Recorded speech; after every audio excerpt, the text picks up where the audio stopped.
반갑습니다. 별똥별 연구소입니다. 오늘은 우리 이제 그 천왕성에 이어서 해왕성 해보도록 하겠습니다. 천왕성이 번개처럼 현실을 부쉈다면 해왕성은 경계선을 지워버리고 모든 것을 하나로 녹여버립니다. 현실 너머의 이상향, 예술적 영감, 영적인 차원을 다스리는 행성입니다. 해왕성은 안개와 꿈의 행성이죠. 천왕성이 막 번개처럼 현실을 깨부쉈다면 해왕성 같은 경우에는 경계선을 지운다. 그리고 모든 것을 하나로 녹여버린다. 그래서 현실 너머의 이상향, 예술적인 영감, 영적인 차원을 다스리는 행성입니다. 해왕성은 손에 잡히지 않는 무지개, 바다의 깊은 심연과 같다. 그렇게 생각하시면 되고요. 환상과 꿈의 별이다. 그러니까 비현실적인 로망, 상상력, 영화나 소설 같은 세계를 꿈꿉니다. 그래서 동화 속의 왕자, 동화 속의 공주 같은 그런 거를 꿈꾼다라는 거고요. 무경계죠. 경계가 없습니다. 너와 나의 구분을 없앱니다. 없애고 무조건적인 사랑, 공감하는 것, 그런 게 있다라는 거죠. 그래서 경계가 일단 없으니까 너하고 나, 내 거가 내 거, 네 거가 네 거도 내 거, 막 이런 식으로 된단 말이죠. 그래서 구분이 없다. 그리고 이 사람들은 직관과 영성이 굉장히 뛰어납니다. 논리적인 사람 아니에요. 논리를 초월한 육감적인 사람이다. 그래서 심령 현상, 명상 이런 데에 기발하다, 뛰어나다라고 볼 수 있고 아픈 사람들을 감싸 안는 힘, 희생 정신 굉장히 좋아요. 치유와 자비, 연민, 동정 이런 게 있는 사람들이다. 누가 조금 아프다고 얘기하면 자기 있는 돈 다 내주는 사람들, 그런 사람들이다라고 보시면 되고 그런 행성이다라고 보셔요.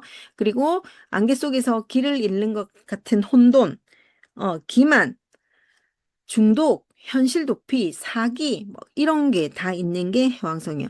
혼돈, 그 다음에 기만, 그리고 있잖아요. 중독, 그 다음에 현실 도피, 그리고 사기. 키, 키워드라고 보시면 됩니다. 굉장히 중요한 키워드죠. 그래서 손에 잡히지 않는 무지개, 바다의 심연, 뭐 이런 건데, 무경계, 경계가 없는 것, 이게 정말로 중요한 키워드다라고 보시면 돼요. 자, 해양성은 지금 현대 점성학에서는 물고기 자리의 행성이죠. 주 행성입니다. 그래서 물고기 자리는 감정적이죠. 감정적, 그 다음에 몽환적이고, 그 다음에 예술적, 감수성, 뭐 이런 게 풍부한 별이다. 그죠? 그래서 우리 이 해왕성은 요런 의미를 다 가져 있다라고 보시면 되고요. 해왕성은 한 별자리에 14년을 머뭅니다. 자, 164년을 주기로 한 바퀴를 돈다. 12별자리를 한 바퀴 도는데 164년이 걸린다. 그래서 한 사인에 14년을 머뭅니다. 그래서 한 세대가 공유하는 공동의 꿈, 그 다음에 중독되는 문화를 보여줍니다. 그래서 예를 들면, 해왕성이 사수 자리에 있다라고 하면 영적 자유와 여행을 꿈꾼다. 그리고, 해왕성이 염소 자리에 있다라고 하면 현실적인 성공을 판타지처럼 추구하는 사람들이다. 이렇게 읽을 수가 있습니다. 어, 현대에는 물고기 자리의 행성, 예술적인 것, 영혼의 안식, 집단 무의식, 수용을 다스린다라고 보시고요. 내 차트 속에 해왕성이 의미하는 게 뭘까? 긍정으로 보면 약간 천재적인 예술성, 그리고 공자, 맹자, 성인 같은 자비심, 강력한 직관력을 나타냅니다. 부정으로 가게 되면 현실 부정, 약물, 알코올 중독, 그 다음에 가스라이팅, 뭐 사기 이런 거 다 해당 사항이 있죠. 아까 이제 제가 말씀드렸던 현실 도피, 현실 부정하니까 현실 도피, 그 다음에 뭐 중독, 중독에 관련된 거, 알코올 중독, 섹스 중독, 약물 중독, 그다음에 가스라이팅 이런 게 있습니다라는 거고요. 개인 차트에서 해양성이 위치한 곳은 장밋빛 환상을 품는 곳, 그러면서 경계가 모호해서 또 혼란을 겪을 수 있는 영역, 그런 영역이라고 보시면 됩니다. 자, 해양성은 또 마찬가지로 이제 우리가 이렇게 보게 되면, 야, 별자리는 별로 저기 12별자리는 별로 중요하지 않다. 하우스가 중요하다라고 했는데 양자리 해양성이 있어요. 그러면 영웅적 자아의 탄생이 있습니다. 그러니까 스스로 신화 속의 영웅이나 개척자로 느끼는 이상을 가지는 거예요. 꿈을 꾸는 거예요. 자신의 힘과 의지로 세상을 구원하려는 꿈을 가지는 거예요. 그래서 이 사람들이 부정으로 가게 되면 과도한 자기애가 나오죠. 과도한 자기애. 그러면서 과도한 자기애가 나오는데 이게 사실은 망상이에요, 망상. 망상이고, 그리고 무모한 충동을 가지고 있습니다. 그러면서 이게 무모한 충동인데 이게 영감이라고 착각을 하는 그런 스타일이다라고 보시면 되죠. 그리고 황소 자리에 해양성이 있으면요. 사자자리의 해양성부터 할게요. 사자자리의 해양성이 있으면 드라마틱한 인생과 로맨스를 꿈꿉니다. 영화 같은 사랑, 화려한 예술적 삶을 꿈꾸고요. 창조적인 영감이 폭발합니다. 자신을 특별한 존재로 표현하는 것. 그래서 이 사람들은 또 부정으로 가면 지나친 허영심이 있어요. 허영심. 그리고 어, 그 무대 체질 있는 사람들이잖아요, 이 사람들은. 그리고 인정 욕구가 있어야 되는 사람들이잖아요.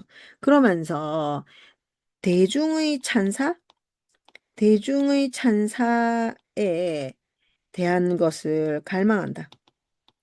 그러니까 이 사람들이 많은 사람들의 그런 칭찬을 먹고 사는 사람들이잖아요, 사자자리가. 그런데 해왕성이 있으면 드라마틱한 걸 찾고 영화 같은 사랑 이런 거를 하는데 이 사람들이 현실성이 과연 있겠냐라는 거죠. 그러면서 자기가 해놓은 거에 대한 책임이 없을 수도 있습니다. 그래서 무책임할 수도 있는데 본인이 바라는 거는 대중의 찬사를 바란다 이런 건 있거든요. 그래서 이게 부정으로 가면 이게 심해지는 거죠. 그래서 약간 걱정스럽다라는 거. 사수 자리는요. 종교적 황홀경과 우주적 진리가 있습니다. 국경을 초월한 철학.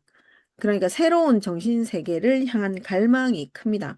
여행과 탐구를 통해 신의 영역에 닿으려는 꿈을 꿉니다.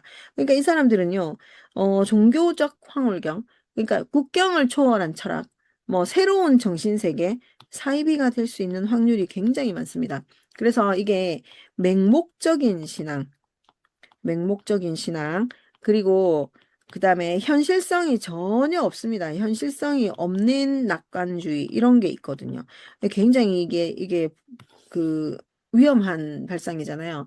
그러니까 이게 현실적인 종교가 아니라, 그러니까 종교라도 그러니까 사이비 종교, 이런 거에 빠져들 수도 있다라는 거, 새로운 정신세계. 자기가 사이비의 교주가 될 수도 있는 그런 역할을 할 수도 있습니다. 자, 그 다음에는 흑의 별자리로 들어가 보도록 할게요. 흑의 별자리, 어, 황소자리 해양성. 물질적인 유토피아를 꿈꾼다. 그래서 자연과 물질이 완벽하게 조화된 지상 낙원을 꿈꿉니다. 그러면서 예술적 가치가 높은 건물, 그다음에 오감을 만족시키는 아름다움, 이런 거에 심취해 있거든요. 그래서 이 사람들도 부정으로 가게 되면 현실성이 없잖아요. 현실성이 없는 경제관념. 그러니까 현실성이 없다니까. 그러니까 예술적 가치가 높은 물건, 오감을 만족시키는 아름다움에만 치여 있는 거지. 그게 구할 수 있다, 살 수 있다, 이런 건 아니라는 거죠. 그리고 물질의 풍요를 꿈꾸면서 여기에 대한 중독이 생길 수도 있다. 이게 황소자리 해왕성입니다. 그 다음에 이제 처녀자리 해왕성을 살펴보면 치유와 정화의 마법. 그러니까 완벽하게 깨끗하고 질서 잡힌 세상. 그러니까 기적 같은 의술과 치유를 꿈꾼다.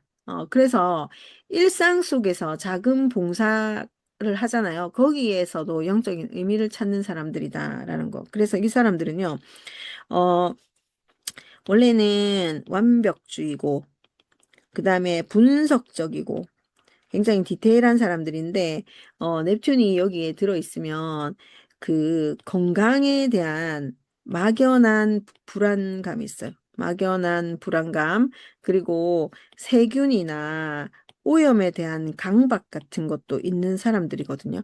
그래서, 오히려 해왕성이 들어가서 긍정보다는 약간의 부정을 더 많이 만들어낼 수 있는 게 처녀자리 해왕성이다라고 보시면 됩니다.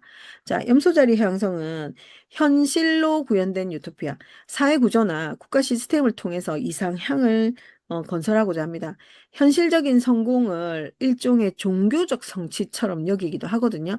그래서 이 사람들은 또 부정으로 가게 되면 염소 자리가 조직적인 사람들이잖아요. 조직적인 그 부패, 이 조직적인 부패에 대해서 무감각해지는 사람들일 수도 있습니다. 그리고 권위주의, 권위주의의 환상이 올 수도 있는 사람들. 그러니까 권위주의를 염소자리는 원래 권위주의적인 사람들인데 이게 그 환상이 올 수 있는 그런 사람이라고 보시면 되거든요. 염소자리 향상이 있을 때 그런 역할을 합니다.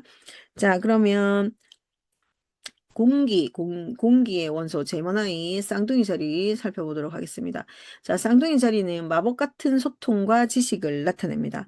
그래서 말과 글에 신비로운 힘이 있다고 믿고요. 텔레파시나 보이지 않는 정보의 흐름이나 지적인 환상에 쏙 빠지는 사람들.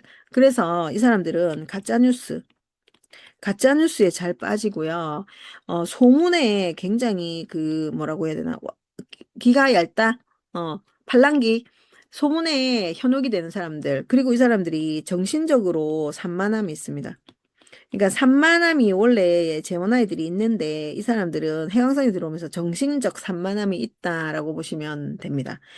어, 그리고 천칭자리 해양성, 갈등 없는 평화로운 관계를 만들고자 합니다. 완벽하게 조화롭고 아름다운 파트너십을 이상적으로 여긴다. 그러면서 예술적인 아름다움과 외교적 평화가 지배하는 세상을 꿈꾼다. 그래서 관계에 있어서 과도한 환상을 가지고요. 갈등을 회피하거든요. 그러면서 갈등을 피하려고 하면서 자기가 상실될 수도 있습니다. 그래서 천칭자리 해왕성, 어, 너무 조화로운 세상을 꿈꾸고 외교적 평화를 꿈꾸다가 자기를 잃어버리는 그런 경우가 발생할 수 있다. 물병자리 형성은요, 디지털 영성과 인류애를 발휘한다. 그래서 과학기술이 인류를 구원할 것이다라는 믿음을 가지고 있고요. 또 전 우주가 하나로 연결되는 네트워킹을 꿈꾼다. 인도주의적 이상이 아주 강해진다라는 거죠. 그러면서 이 사람들은 기술에 대한 맹신이 있습니다. 기술에 맹신을 하는 게 있고, 이게 개인은 사라지고요. 집단이 발생하는 집단주의로 변할 수도 있습니다. 집단주의를 꿈꾸는 사람이다라고 보시면 돼요. 자, 그 다음에 계자리. 계자리는요, 완벽한 안식처와 모성을 꿈꾼다. 그러니까 가족이나 고향, 국가에 대한 낭만적인 애착이 강해요. 그래서 모든 사람들이 따뜻하게 보호받는 감성적인 공동체를 이상향으로 꿈꿉니다. 그래서 이 사람들은 과거에 대한 그리움, 과거의 그리움, 그 다음에 뭐 감정적으로 의존하는 것, 감정적 의존성이 굉장히 심해지거든요. 그래서 약간의 그런 음, 그 현실적인 것보다는 약간의 이상향적인 거를 많이 꿈꾼다. 하지만 이 사람들은 과거에 더 머물러 있는 사람들일 수 있겠다. 어, 그런 사람들이다라고 보시고요. 정갈 자리에 있는 해왕성은요. 신비로운 심연과 영혼의 결합. 그러니까 성이나 그다음에 심리나 사후 세계에 보이지 않는 깊은 힘에 쏙 빠져듭니다. 그래서 영혼까지 녹아드는 치명적이고 비밀스러운 사랑을 꿈꾸거든요. 그래서 이 사람들이 약물이, 약물 중독, 그 다음에 욕망이 약간 파괴적인 욕망으로 변할 수 있고요. 그 다음에 지하문화, 반문화, 지하 문화에 대한 탐닉이 있을 수 있는 게 정갈자리 해양성이다라고 보시고, 물고기 자리 해양성은요, 무한한 바다, 영적 합일이 된다. 모든 경계가 허물어진 자비와 예술의 세계입니다. 직관과 공감 능력이 극대화되죠. 보이지 않는 세계와 소통하는 꿈을 꿉니다. 그래서 약간 현실 감각 완전히 없어집니다. 그러면서 희생자 코스프레 하죠. 희생자 코스프레. 그러면서 약간의 구원자 컴플렉스 같은 게 있는 사람들이다. 라고 보시면 돼요. 그러니까 이 사람들은 약간 그 물고기 자리가 넵튠이 자기 행성이잖아요. 가장 강력하게 움직이거든요. 그러니까는 좀더 직감과 공감 능력이 극대화됩니다. 그래서 보이지 않는 세계와 소통하는 꿈을 꾼다. 이런 게 있고요. 희생자 코스프레, 구원자 컴플렉스 이런 게 있는 게 물고기 자리 해왕성이다. 라고 보시면 됩니다. 자, 하우스가 더 중요하댔어요. 그죠? 해왕성은 그 세대가 가장 사기당하기 쉬운 주제이기도 하거든요. 근데 이 사람들이 또 그만큼 또 가장 아름다운 예술을 선물하는 통로가 된다라고도 합니다. 자, 하우스 살펴보면 1하우스는 나, 첫인상, 정체성 뭐 이런 걸 나타내죠. 그런데 나 자신이 누구인지 정확하게 정의하기가 어렵습니다. 카멜레온처럼 주변 분위기에 잘 동화되고요. 타인에게 신비롭거나 몽환적인 인상을 줍니다. 그래서 이 사람이 그 장점으로 보게 되면 예술성, 엄청난 예술성을 가지고 있죠. 그리고 감수성도 엄청납니다. 그리고 있잖아요. 영매에 가까운 직관력을 가지고 있어요.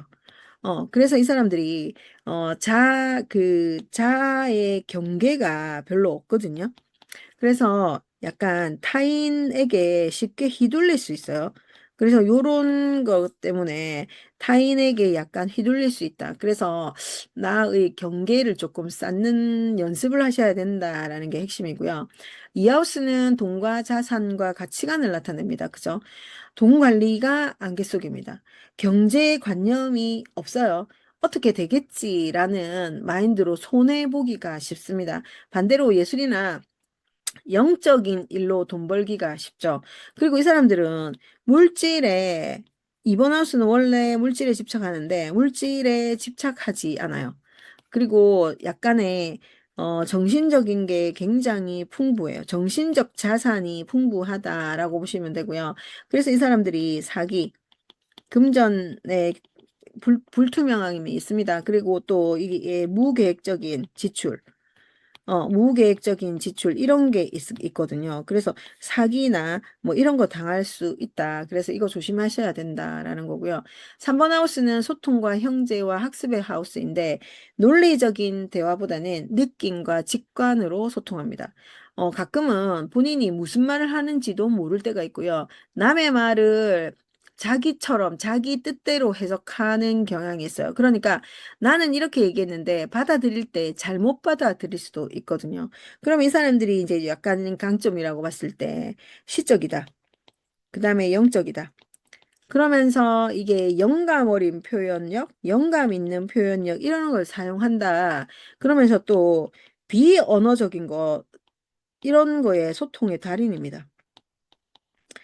그리고 이 사람들이 그래서 사실과 환상을 혼동하거든요. 그러면서 집중력이 별로 없어요. 그래서 3번 하우스에 넵튠이 있는 자, 공부하기 쉽습니까? 어렵습니까? 공부가 잘 안 된다라고 보시면 됩니다. 자, 4번 하우스에 넵튠이 있으면 가정, 뿌리, 무의식을 상징하는데 가족이나 가정 환경에 대한 묘한 환상이나 희생이 있을 수 있어요. 집안 분위기가 혼란스럽습니다. 부모님에 대해 지나치게 이상적인 감정을 가질 수 있다. 그러니까 또는 뭐 지나치게 안쓰러운 감정을 가질 수 있다. 그래서 이 사람들은 나의 내면, 깊은 내면의 평화와 영적인 안식처를 추구하는 사람들이고 가족 간에 가족의 경계가 없어요. 경계가 없다. 그래서 약간의 그런 어 가족한테 뭐 무조건 바란다거나 뭐 이런 게 있을 수 있다라는 거고요. 정서적으로 약간 혼란스럽다라고 보시면 돼요. 그러니까 neptun이 4번에 들어가면 가족하고의 문제는 조금 생길 수 있다라는 거. 자, 5번 하우스는 즐거움과 뭐 연애, 창의성, 자녀의 하우스라고 보는데, 소설이나 연애 같은 사랑을 꿈꾸죠. 그래서 나쁜 사람을 내가 구원할 수 있어. 이렇게 생각을 하는 사람들이고, 헌신하는 또 그 구원자 콤플렉스가 나타나기 쉽다. 그래서 이 사람들은요, 천재적인 예술적인 영감은 있어요. 예술적인 영감. 그리고 이 사람들은 아이 같은 순수한 창의력이 있는 사람들이다. 순수한 창의력. 그래서 연애 상대에 있어서 연애 상대에 있어서 있잖아요. 완전히 그 뭐 굉장히 아닌데 뭐 동화 속 공주님 같이 동화 속 왕자님 같이 미화를 시킬 수도 있고요.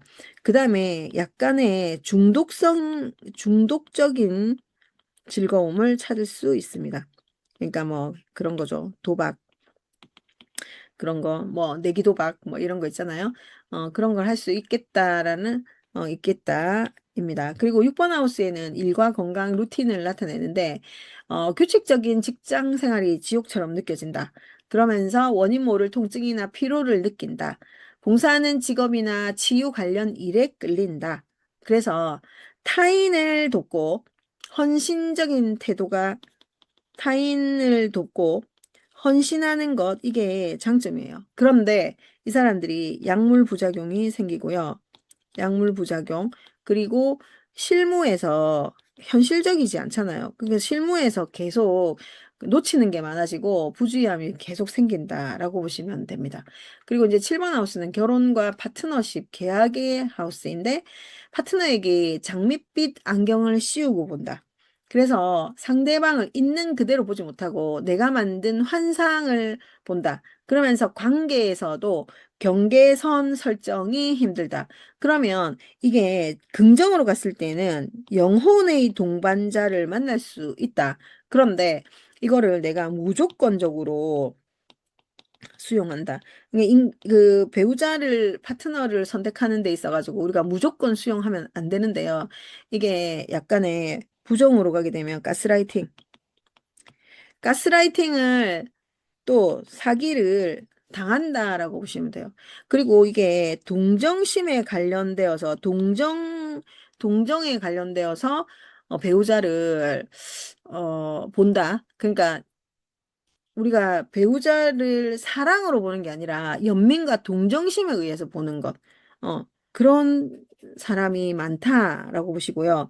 8번 하우스는 심리와 욕망과 성과 공동의 자산을 나타내는 건데 보이지 않는 에너지가 있습니다. 심령, 뭐 성적 합일 이런 데 깊이 매혹되는 사람들이거든요. 그리고 타인의 돈, 그러니까 배우자의 돈, 뭐 투자하는 것 이런 거에 관련해서 경계가 모호해서 문제가 생길 수 있다. 그래서 이 사람들은 내 돈, 네 돈 정확하게 해야 되는데 그게 안 되는 사람들이다라는 거고요. 죽음과 재생에 대해서 깊이 생각을 많이 하는 사람들, 그리고 영적으로 굉장히 강렬한 사람들, 느낌이 강렬하다라는 거. 그리고 이 사람들이 자산 관리가 잘 안 돼요. 공동 관리가 잘 안 됩니다. 공동 관리가. 그래서 이게 타인의 자산 관리를 한다 하더라도 타인의 감정에 압도되어서 내가 제대로 나의 감정을 알지도 못하는, 그리고 나의 그런 자산을 관리하지 못하는 그런 역할을 할 수 있다. 그게 8번 하우스이고요. 9번 하우스는 철학, 고등교육, 해외를 나타내죠. 신비주의 종교나 철학에 빠져듭니다. 현실의 법보다 우주 법칙이 더 중요하다고 믿습니다. 그래서 정처 없는 방랑, 여행을 꿈꿉니다. 긍정으로 가면 아주 수준이 높은 영감을 가지고 있습니다. 그런데 이 사람이 그 선지자 같은 역할을 하긴 하거든요. 근데 이것도 약간 아까도 얘기했지만 사이비 종교에 빠질 확률이 많더라. 그러면서 아주 맹목적 믿음을 가지고 있고, 그리고 약간 도피하는 그런 느낌도 받을 수 있거든요. 그래서 9번 하우스에 넵튠이 있을 때 영적인 거 하나는 괜찮아요. 영적 느낌 이런 거 그런 건 괜찮지만 약간의 그런 사이비에 빠질 확률이 많다. 이렇게 보시면 되고 10번 하우스는 직업과 명예와 사회적 지위를 나타냅니다. 근데 이 사람들이 내가 사회에서 어떤 역할을 해야 될지 몰라요. 그러니까 예술이라든지 자선, 종교, 영상, 산업에는 괜찮은데 이런 분야에서는 성공할 수 있지만 이것 또한 명확한 목표 달성이 힘들어요. 그래서 이 사람들은요, 대중을 무의식으로 사로잡거든요. 그러면서 영성을 가지고 있다라고 보면 되고요. 이 사람이 그래서 이제 대중을 무의식으로 잡는다라는 게, 이게 정말 그 목사님이나 종교인들 있죠. 종교인들, 뭐 신부님, 스님, 뭐 이런 사람들이 정상적으로 움직이면 요걸 가지고 성공을 할 수는 있겠지만 약간의 직업적인 혼란이 옵니다. 그리고 사회적 추문에 휩쓸릴 수 있겠다. 그런 위험이 있다라고 보시면 되고요. 11번 하우스 같은 경우에는 친구, 커뮤니티, 희망의 하우스인데 친구 관계에서 경계가 없어서 잘 속아요. 반대로 또 모두를 품는 성인 같은 태도도 보입니다. 그래서 유토피아적 공동체를 건설하려는 이상도 가지고 있습니다. 그래서 이 사람들이 전 인류를 향한 자비심을 가지고 있다. 그리고 영적인 네트워크를 형성하고 싶다. 이런 걸 가지고 있다. 그리고 이 사람들이 가짜 친구를 걸러내지를 못해요. 비현실적인 사람들이잖아요. 비현실적인 사회적 이상을 갖고 있기 때문에, 좋은 친구, 나쁜 친구, 이런 거를 구별하지 못한다. 그래서 이 사람들은 모두가 하나로 연결된 이상적인 공동체를 꿈꾸고 집단과 무의식과 깊이 공명한다라고 하거든요. 그래서 이게 넵튠이 들어가 있을 때 천왕성 마찬가지. 친구가 괴짜가 많잖아요. 괴짜 친구가 많잖아요. 그러면 넵튠도요. 괴짜 친구가 있어도 괴짜 친구인지 아닌지 모르거든요. 그리고 약간의 그런 친구들을 정확하게 경계가 모호하기 때문에 내 친구를 나를 위한다 이런 거를 잘 구별을 못하는 사람들이라고 보셔야 돼요. 11번 하우스에서 믿을 만한 친구가 없다. 이게 핵심이에요. 자, 그리고 12번 하우스에는 무의식, 고립, 영성 여기를 나타내는데 여기서는 이제 최고의 위치를 가지죠. 원래 물고기 자리의 주 행성이다 보니까 무의식의 바다에 살고 있다. 꿈이 예사롭지 않다. 혼자 있을 때 우주와 연결되는 느낌을 받는다. 보이지 않는 가이드의 도움을 받는 경우도 있다. 그러니까 꿈이 예사롭지가 않다. 그리고 약간의 그런 여기에 송과선과 이 우주가 연결될 수 있는 그런 느낌도 받습니다. 신비주의적 재능의 절정을 가지고 있고 깊은 내면의 평온, 우주적 연결감이 있습니다. 그리고 우울감이나 고립감에 빠지기 쉽거든요. 현실 부정응한다. 이것도 약간 있는 것 같아요. 그리고 이 사람들은 약간은 이 장점을 활용하자면 영적인 것, 그 다음에 뭐 차크라 이런 게 굉장히 활성화되어 있는 사람들이거든요. 그래서 뭐 그런 거 있잖아요. 인도에서 온 그 요가나 뭐 이런 거를 진행하면 되게 좋은 사람들이에요. 요가나 그다음에 차크라의 활성화 뭐 이런 거를 하면 굉장히 좋은 사람들이다라고 보시면 되고요. 어, 해양성이 있는 해양성이 있는 하우스는 우리 인생에서 이제 약간의 그런 포토샵 그래서 필터를 걷어내야 된다. 그래야지 예술 영화가 완성이 된다. 이렇게도 볼 수 있는데 이 해양성은 이중성을 띠고 있습니다. 그러니까 예술적이라는 선물이 있고 사기의 위험이 있고 포토샵의 필터 역할을 하고 이걸 걷어냈을 때 예술적인 영화 역할을 한다라는 거죠. 그래서 이 해양성이 있는 별자리는 그 세대가 세상에 가장 아름다운 예술을 선물하는 통로다. 그런데 동시에 사기당하기도 쉽다. 그러면서 회항성이 있는 하우스에는 가장 포토샵이 많이 들어가 있다. 그러니까 우리가 그런 뭐 고치고 하는 그런 부분을 굉장히 많이 하죠. 그러니까는 우리가 사진을 찍었을 때 포토샵에서 역할이 아주 다른 사람처럼 보이잖아요. 근데 그것을 걷어내야지 나의 예술 영화가 된다라는 거. 그래서 해양성은 일단 우리에게 약간 눈에 안개를 씌워놨다라고 생각하시면 돼요. 그러니까 제대로 있는 사물을 볼 수 없어요. 그러니까 경계가 없고 제대로 된 걸 진행할 수가 없다라는 거. 그래서 약간 해양성이 있는 하우스에서는 내가 나의 역할을 제대로 할 수 없다. 이렇게 보시면 돼요. 그래서 해양성, 쉬운 별은 아니고 어렵습니다. 그래서 이것도 사례별로 봤을 때 제일 지금 교과서적으로는 이렇게 나와 있지만 이거 외에 굉장히 많은 사례들이 있거든요. 그거는 이제 수업할 때 차차로 얘기하도록 하겠습니다. 오늘 여기까지 하고 명왕성 하도록 할게요. 감사합니다.